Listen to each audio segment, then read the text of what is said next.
नमस्कार दोस्तों, EP online study YouTube channel में आपका स्वागत है। आज हम बुद्धि के परीक्षण के बारे में पढ़ रहे हैं। किसके बारे में? बुद्धि के परीक्षण के बारे में। तो जो बुद्धि का परीक्षण होता है वो दो प्रकार का होता है। कितने प्रकार का? दो प्रकार का। कितने प्रकार का? दो प्रकार का। एक तो हम व्यक्तिगत परीक्षण करते हैं। किस प्रकार का? व्यक्तिगत परीक्षण, यानी अकेले व्यक्ति का परीक्षण करते हैं। व्यक्तिगत परीक्षण करते हैं, पहला व्यक्तिगत परीक्षण। और दूसरा जो आता है वो आता है सामूहिक परीक्षण। कौन सा? सामूहिक परीक्षण। पहला व्यक्तिगत परीक्षण और दूसरा आता है सामूहिक परीक्षण। पहला व्यक्तिगत परीक्षण, दूसरा सामूहिक परीक्षण। जैसे इसके नाम से स्पष्ट हो रहा है इसमें कि व्यक्तिगत परीक्षण में हम एक एक व्यक्ति का पर्सनल क्या करते हैं, उनका परीक्षण करते हैं। और कुछ समूह में, जैसे 5 लोगों का समूह हो गया, 10 लोगों का समूह हो गया, इस प्रकार हम सामूहिक परीक्षण में लेते हैं। अब बात करें व्यक्तिगत परीक्षण की, तो व्यक्तिगत परीक्षण भी दो प्रकार का होता है। कितने प्रकार का? दो प्रकार का। पहला होता है शाब्दिक परीक्षण। कौन सा? शाब्दिक परीक्षण। पहला है शाब्दिक परीक्षण और इसी में दूसरा है अशाब्दिक परीक्षण। कौन सा? अशाब्दिक परीक्षण। पहला शाब्दिक और दूसरा अशाब्दिक परीक्षण। जैसे इसके नाम से स्पष्ट है, इसमें हम कुछ वाक्य रहते हैं, कुछ शब्द होते हैं, उनके आधार पर परीक्षण करते हैं, जबकि इसमें कुछ शब्द नहीं होते। शाब्दिक परीक्षण की हम बात करें तो शाब्दिक परीक्षण में सबसे पहले हम बात करते हैं शाब्दिक परीक्षण की। तो शाब्दिक परीक्षण में सबसे पहले जो परीक्षण आता है वो आता है, किसकी बात कर रहे हैं? शाब्दिक परीक्षण की। तो शाब्दिक परीक्षण में सबसे पहले आता है बीने-साइमन परीक्षण। कौन सा? बीने-साइमन परीक्षण, जिसके बारे में हमने कल ही चर्चा की थी। बीने-साइमन परीक्षण। बीने-साइमन परीक्षण है ये 3 से 11 साल के बच्चों तक के ऊपर किया जाता है। कहां से कहां तक? 3 से 11 साल के बच्चों के ऊपर किया जाता है। और इसमें पदों की संख्या कितनी होती है? 59 होती है। बीने-साइमन परीक्षण 3 से 11 साल तक के बच्चों के ऊपर किया जाता है और इसमें पद कितने होते हैं? 59 पदों के आधार पर हम करते हैं। दूसरा जो शाब्दिक परीक्षण आता है वो आता है स्टैनफोर्ड बीने मानकीकृत परीक्षण। स्टैनफोर्ड बीने मानकीकृत परीक्षण। स्टैनफोर्ड बीने मानकीकृत परीक्षण। ये जो परीक्षण होता है वो 3 से और 14 साल के बच्चों के ऊपर किया जाता है। कहां से कहां तक? 3 से 14 साल के बच्चों के ऊपर। और इसमें पदों की संख्या कितनी होती है? 90। और अगला जो इसमें तीसरा परीक्षण आता है वो आता है टर्मर-मेरिल परीक्षण। टर्मर-मेरिल परीक्षण। कौन सा? टर्मर-मेरिल परीक्षण। इसमें पदों की संख्या 90 और 3 से 22 साल तक के बच्चों के ऊपर ये परीक्षण किया जाता है। कहने का मतलब जो शाब्दिक परीक्षण होता है इसमें सबसे पहले बीने-साइमन परीक्षण जो केवल 3 से 11 वर्ष तक के बच्चों के ऊपर किया जाएगा और पदों की जो संख्या है वो 59 है। दूसरा जो परीक्षण है स्टैनफोर्ड बीने मानकीकृत परीक्षण जो 3 से 14 वर्ष तक के बच्चों के ऊपर किया जाता है और इसमें पदों की संख्या 90 है। तीसरा होता है जो टर्मर-मेरिल परीक्षण जिसमें पदों की संख्या 90 और 3 से 22 वर्ष तक के बच्चों पर किया जाता है। अब हम जो बात करते हैं वो करते हैं अशाब्दिक परीक्षण की। किसकी? अशाब्दिक परीक्षण की, जिसमें शब्द नहीं होते, यानी उसमें बोलना नहीं होता है, उसमें हम क्रियाओं को द्वारा करते हैं। इसका नाम है अशाब्दिक परीक्षण या फिर अवाचिक परीक्षण, यानी जिसमें हम बोलते नहीं है। अवाचिक परीक्षण या फिर इसको हम बोलते हैं क्रियात्मक परीक्षण, यानी इसमें हम क्रिया करते हैं। क्या करते हैं? क्रिया। इसमें होता क्या है? सबसे पहले चित्रपूर्ति परीक्षण। क्या आता है इसमें? पहला परीक्षण चित्रपूर्ति परीक्षण।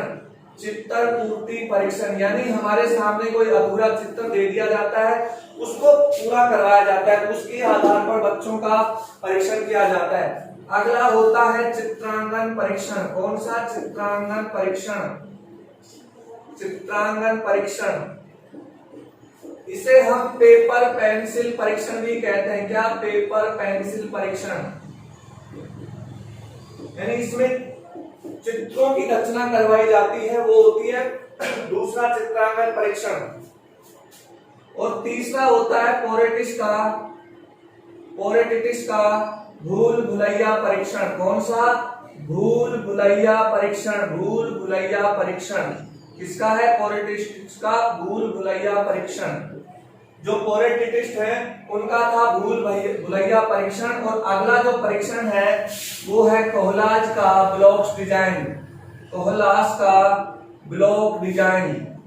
Block design. ये 4 परीक्षण थे अशाब्दिक या अवाचिक में। कौन कौन से? सबसे पहले चित्रपूर्ति परीक्षण, फिर उसके बाद चित्रांकन, पोरेटिस का भूल भुलैया और कोहलाज का ब्लॉक डिजाइन। ये किस में आते हैं? अशाब्दिक अवाचिक क्रियात्मक में। यानी कि जो व्यक्तिगत परीक्षण होता है उसमें भी हम 2 प्रकार से करते हैं, शाब्दिक और अशाब्दिक। अब हम बात करते हैं सामूहिक परीक्षण की। किसकी? सामूहिक परीक्षण की। तो सामूहिक परीक्षण भी शाब्दिक और अशाब्दिक दोनों प्रकार से होता है। कितने प्रकार से? 2 प्रकार से। जो सामूहिक परीक्षण में जो आता है वो आता है, देखो सामूहिक परीक्षण। तो सामूहिक परीक्षण भी 2 ही प्रकार से करेंगे। किस किस प्रकार से? शाब्दिक और अशाब्दिक सामूहिक परीक्षण। तो जब हम सामूहिक परीक्षण की बात कर रहे हैं तो सबसे पहले इसमें क्या लेंगे? शाब्दिक। वही चलता है शाब्दिक और अशाब्दिक। तो जो शाब्दिक परीक्षण होता है इसमें होता है आर्मी का अल्फा टेस्ट। यानी कौन सा टेस्ट? आर्मी का अल्फा टेस्ट। कौन सा? Alpha test. ये होता है सामूहिक परीक्षण के अंदर शाब्दिक। और जो दूसरा अशाब्दिक परीक्षण में आता है, अशाब्दिक परीक्षण में जो आता है वो आता है आर्मी का यानी सेना का बीटा टेस्ट। सेना का बीटा टेस्ट। कौन सा? Beta test. और एक परीक्षण और विकसित किया गया था अशाब्दिक में, वो था शिकागो परीक्षण। कौन सा? शिकागो परीक्षण। शिकागो का परीक्षण। यानी कि जो सामूहिक परीक्षण है वो भी 2 प्रकार से हो गया, शाब्दिक और अशाब्दिक। शाब्दिक में तो आता है आर्मी का अल्फा टेस्ट और अशाब्दिक में आता है सेना का बीटा टेस्ट और शिकागो परीक्षण। ये थे बुद्धि के परीक्षण के प्रकार। अब आता है बुद्धि का मापन कि हम बुद्धि को मापते कैसे हैं। क्या? बुद्धि का मापन यानी बुद्धि का मापन हम किस प्रकार करेंगे? कि बुद्धि के मापन का कोई तो तरीका होगा। अब तक हम पढ़ रहे थे बुद्धि का परीक्षण, अब बुद्धि का क्या है? मापन। अगला जो टॉपिक है वो है बुद्धि का मापन। बुद्धि का मापन यानी बुद्धि का मापन हम किस प्रकार करेंगे? तो बुद्धि का मापन सबसे पहले किससे संबंधित आएगा? मानसिक क्षेत्र से संबंधित आएगा। बुद्धि का मापन किससे आएगा? मानसिक क्षेत्र से संबंधित आएगा। किससे? मानसिक क्षेत्र से संबंधित आएगा। तो इसमें सबसे पहले 2 चीज आती हैं कि मानसिक आयु होती क्या है, ये आएगा। तो देखो जो बुद्धि मापन है, तो बुद्धि मापन में सबसे पहले जो मानसिक परीक्षण यानी मानसिक आयु की जो संकल्पना दी थी, किसकी? मानसिक आयु की संकल्पना। मानसिक आयु की संकल्पना सबसे पहले अल्फ्रेड बीने ने दी थी। किसने दी थी संकल्पना? अल्फ्रेड बीने ने। अल्फ्रेड बीने ने दी थी। किसने दी थी? अल्फ्रेड बीने ने। यानी बुद्धि के मापन से एक क्वेश्चन होता है कि मानसिक आयु की संकल्पना किसने दी? तो अल्फ्रेड बीने ने दी। किन्होंने दी? अल्फ्रेड बीने ने दी। और सबसे ये आता है कि सबसे पहले मानसिक परीक्षण किसने किया? सबसे पहले मानसिक जो परीक्षण था वो कैटल ने किया था। मानसिक परीक्षण किन्होंने किया था? यानी सबसे पहला मानसिक परीक्षण कैटल ने किया था। किन्होंने किया था? कैटल ने। और कब किया था? 1908 में। मानसिक आयु की संकल्पना अल्फ्रेड बीने ने दी थी। पहला मानसिक परीक्षण कैटल ने 1908 में किया था। कब किया था? 1908 में। और मानसिक परीक्षण पर सर्वाधिक जो रिसर्च था वो किया था गोडार्ड ने। किसने? गोडार्ड ने। सर्वाधिक परीक्षण मानसिक क्षेत्र पर जो सर्वाधिक परीक्षण है वो गोडार्ड साहब ने किया था। किन्होंने किया था? गोडार्ड ने। मानसिक आयु पर सर्वाधिक परीक्षण किन्होंने किया? गोडार्ड ने। यानी से 3 क्वेश्चन हो गए। मानसिक आयु की संकल्पना अल्फ्रेड बीने ने। सबसे पहले मानसिक परीक्षण किसने किया? कैटल ने। और सर्वाधिक मानसिक परीक्षण किन्होंने किया? गोडार्ड ने किया। तो अब मानसिक आयु हम ज्ञात कैसे करेंगे? मानसिक क्षेत्र हो गया तो मानसिक आयु होगी, मानसिक संकल्पना होगी। तो एक तो होता है इसमें हमारा शारीरिक आधार।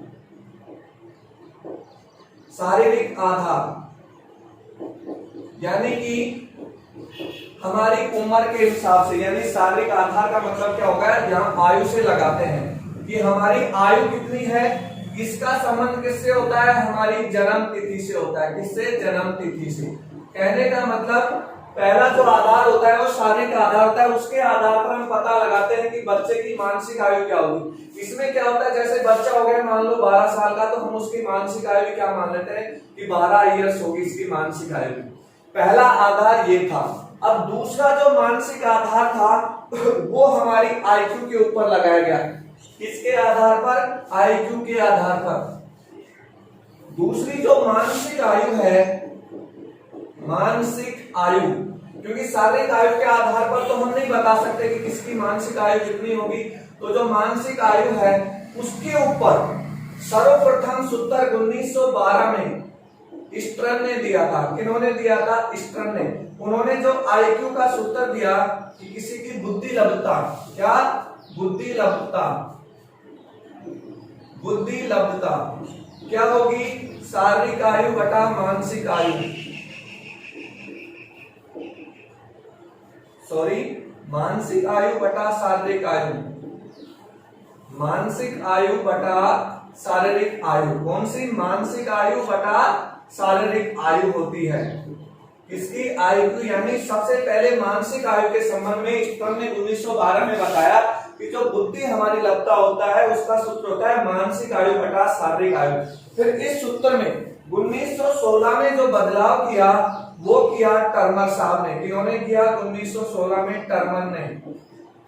तो उन्होंने जो आईक्यू यानी बुद्धि लब्धता का सूत्र बताया, मानसिक आयु बटा शारीरिक आयु गुणा 100। ये किन्होंने बताया? टर्मर ने। और आज के दिन जो बुद्धि लब्धता या मानसिक आयु से संबंधित सूत्र चलता है वो टर्मर साहब का चलता है 1916 वाला, कि मानसिक आयु बटा शारीरिक आयु गुणा 100। जैसे इससे संबंधित समझे, जैसे कोई बच्चे की उम्र है, मानसिक आयु है यानी मेंटल एबिलिटी आयु है 10 साल, शारीरिक आयु यानी सीए है उसकी 12 साल, तो उसकी आयु कितनी होगी? देखो, आईक्यू को बराबर मानसिक आयु, तो मानसिक आयु कितनी है? 10, और शारीरिक आयु कितनी है? 12 गुणा 100। तो कितना हो गया ये? 1000 बटा 12। तो कितना होगा इसमें? 8, यानी लगभग 83% उसकी क्या होगी? मानसिक आयु। कब होगी? जब उसकी मानसिक आयु 10 साल और शारीरिक आयु 12 साल हो, तो उसकी जो बुद्धि लब्धता होगी वो 83 होगी। तो टर्मर ने इस ही सूत्र के आधार पर बच्चों पर एक परीक्षण किया और उससे संबंधित एक सारणी तैयार की कि बुद्धि लब्धता की सारणी क्या होती है, कि बुद्धि लब्धता कितनी हो, वो कौन से बच्चे होते हैं, उनका प्रतिशत कितना होता है। तो टर्मर साहब ने बताया कि जिन बच्चों की बुद्धि लब्धता 140 से ऊपर होती है वो बच्चे कैसे होते हैं? प्रतिभाशाली। कैसे होते हैं? प्रतिभाशाली बच्चे होते हैं। और इनका होता है 1% बच्चे क्या होते हैं? प्रतिभाशाली। यानी 100 में से जो एक बच्चा होगा वो प्रतिभाशाली होगा और जिसकी आयु कितनी होगी? 140। दूसरा जो कंडीशन आता है 120 से 139, ये होते हैं प्रखर बुद्धि वाले बच्चे। कौन से बुद्धि वाले? प्रखर बुद्धि वाले। इनकी जो प्रतिशत होता है 5%। यानी जिन बच्चों की आयु यानी बुद्धि लब्धता 120 से 139 के बीच पाई जाती है, इन बच्चों का प्रतिशत कितना होगा? 5%। अब अगला आता है 110 से 119। इसमें आते हैं ध्रुव बुद्धि वाले बच्चे। कौन से? ध्रुव बुद्धि। इन बच्चों का प्रतिशत होता है 14%। यानी 100 में से 14 बच्चों की ध्रुव बुद्धि पाई जाती है जिनका आईक्यू होगा 110 से 119। अगला जो आता है 90 से 109, इसे हम सामान्य बुद्धि कहते हैं, यानी एवरेज सामान्य बुद्धि। ये बुद्धि लगभग 60% बच्चों में पाई जाती है। सबसे ज्यादा कौन सी पाई जाती है? सामान्य बुद्धि पाई जाती है बच्चों में। 140 या 140 से ऊपर कौन से आएंगे? प्रतिभाशाली। केवल 100 में से एक ही बच्चा होगा जिसकी आयु 140 या इससे ऊपर होगी। 5% बच्चे ऐसे होंगे जिनकी आयु 120 से 139 होगी। 14% बच्चे ऐसे होंगे जिनकी मानसिक आयु यानी IQ 110 से 119 होगी। और 60% बच्चे जो होंगे वो 90 से 109 के बीच में होंगे। अब आगे आता है 90 से कम। तो हमने अगला जो श्रेणी आती है 80 से 89, ये आते हैं पिछड़े बालक। कौन से? पिछड़े बालक। इनका जो प्रतिशत होता है वो 14% बच्चे पाए जाते हैं पिछड़े बालकों में। कितने? 14। फिर आता है 70 से 79 के बीच में ये बालक होते हैं निर्बल बालक। कौन से? निर्बल। इनका प्रतिशत होता है 5%। और एक आता है 70 से कम। 70 से कम होते हैं जो बच्चों को मूर्ख माना जाता है, यानी बिल्कुल हमें पागल माना जाता है, वो होता है 1%। कहने का मतलब जिन बच्चों का IQ 80 से 89 होगा वो 14% होंगे, 70 से 79 होंगे निर्बल 5% होंगे, 70 से कम होंगे जो मूर्ख होंगे 1%। यानी सामान्य, ये तो हो गए सामान्य बुद्धि से नीचे के। और जिनकी आयु यानी 90 से कम होगी वो तो थोड़े बुद्धि लब्धि में यानी मानसिक आयु में थोड़े कमजोर पाए जाएंगे। और जिनकी मानसिक आयु 110 से अधिक होगी उनकी मानसिक आयु क्या होगी? थोड़ी तीव्र बुद्धि पाई जाएगी उनमें। कहने का मतलब 90 से आयु जिनकी कम है उनकी बुद्धि क्षमता थोड़ी कमजोर होगी। और जिनकी आयु 110 से ऊपर है उनकी बुद्धि थोड़ी क्या होगी? तेज होगी। तो हमारा टॉपिक था बुद्धि का परीक्षण। वीडियो को लाइक कर दीजिए, वीडियो को शेयर कर दीजिए और चैनल को सब्सक्राइब कर दीजिए। जय हिंद, जय भारत।